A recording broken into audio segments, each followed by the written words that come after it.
All right, and last but not least, I'm going to wrap up with a mention of Chris Delia, which is a comic. If you guys don't know who Chris Delia is, he's a pretty funny comic. He's a comic whose stand-up I've seen. I like some of his stuff, and but I like his personality. Like I've heard him on a bunch of different podcasts, and I like him as a podcast guest more than his stand-up comedy, I guess you can say. But about less than a year ago, he I don't know if you guys remember, it was when Eminem did the BET cipher, and it was a cipher that was, or freestyle that was not well received. You know, it's like Eminem on BET, and it's like at the height of, you know, Trump bashing, right when that's like, you know, bubbling over, and you think M's gonna kill it. You know, I'm the worst to ask about like Eminem, because I, you know, would say everything he does is awesome, but it wasn't his best work. I'd say that. And anyway, how Chris Delia factors in after that cipher, and you know, it was, you know, a lot of people trashing it online and stuff like that. Chris Delia put out this himself mimicking Eminem rapping during that cipher, and it's just fucking hilarious. And he wound up doing like a couple clips of it afterwards. The first one wound up going viral and got over like 2 million views on YouTube. If you can check it out right now. I'll link to it in the episode notes also for you guys to check out. Let me play one for you guys. Actually, let me drop it in. Hold on a second.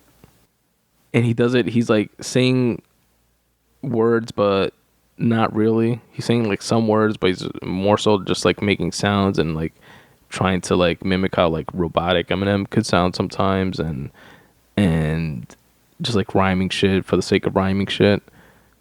It's fucking hilarious. Here it is. Of course I'm on torrent. I'm driving a Porsche over the floorboards, over the 4 points, while you're in a Ford Taurus, getting an abortion and a divorce at the same time to hear us affording. Look what I'm planning.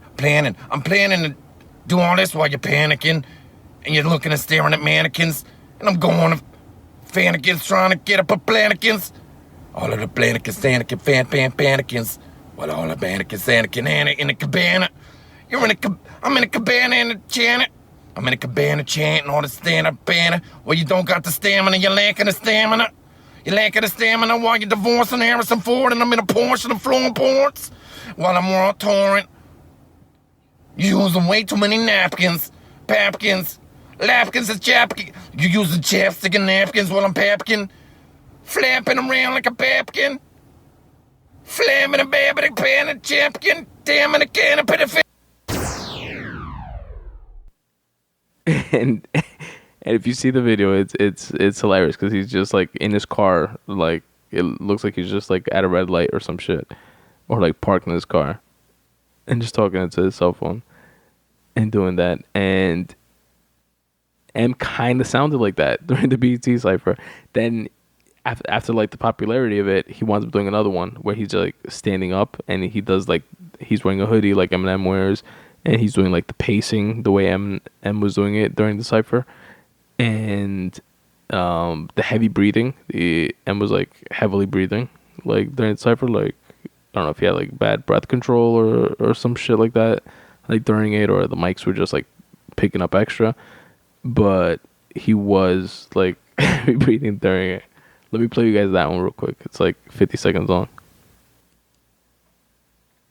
While I'm lounging on Pinterest, fucking your mistress.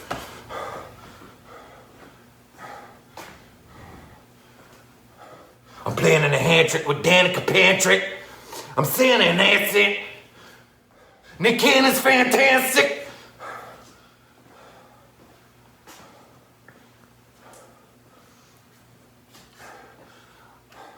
There's oxes and foxes. There's oxes and foxes. While I'm listening to the loxes. A whole bunch of boxes. He's like, right in my garage with a bunch of large cars inside of the barge. He's like pacing around the garage with a bunch of boxes in it. A bunch of my cars in a large garage, swerving in an emergency lane with cars from New Jersey.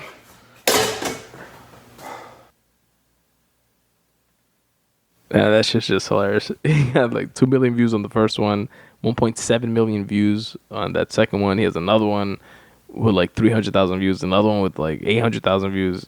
It went viral, right? So anyway, I say all that to say that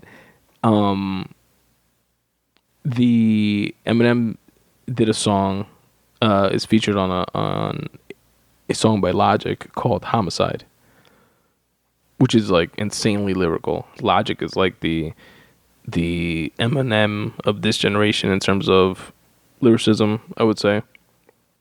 Well, in terms of, actually, I don't want to say that. He is, I think it's easy to say that just because he looks white also, even though he's like half white, half black, but he looks like a white boy, and can rap.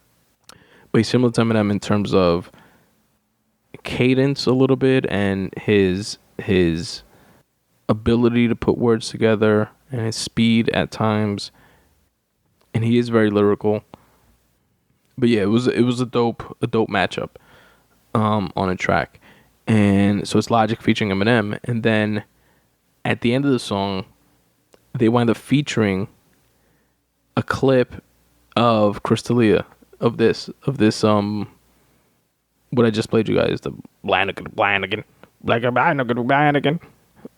that shit. Like it's on the actual song, which must have been dope for Chris. And I even like heard Chris like speak about it in interviews afterwards that like he didn't know about it, and it was dope for him to hear. And it's cool to see that M has that sense of humor. Like people are like shitting on M, saying, "Oh, you're trying to be cool. You're trying to like." He played you and you're trying to act like you're cool with it or something like that. But it's like, no, he is obviously cool with it, and he has a sense of humor, which is why he put it on the track. Like, it's not like a ploy. You know what I mean? Like, he didn't have to do that. And it's just, I think it's pretty dope. And it's a testament to M's sense of humor, and which is dope to see, like, two of my worlds. I'm a huge Eminem fan and a big comedy fan.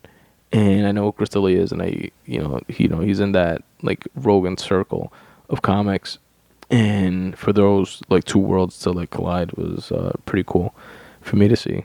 And they say, like, folks like Royce the 5'9" and other like folks like close to him say that he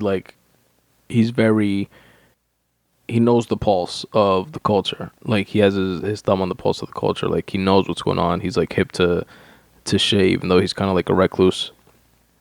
And he's not like somebody who's not in the know. And stuff like this like show that. You know what I mean?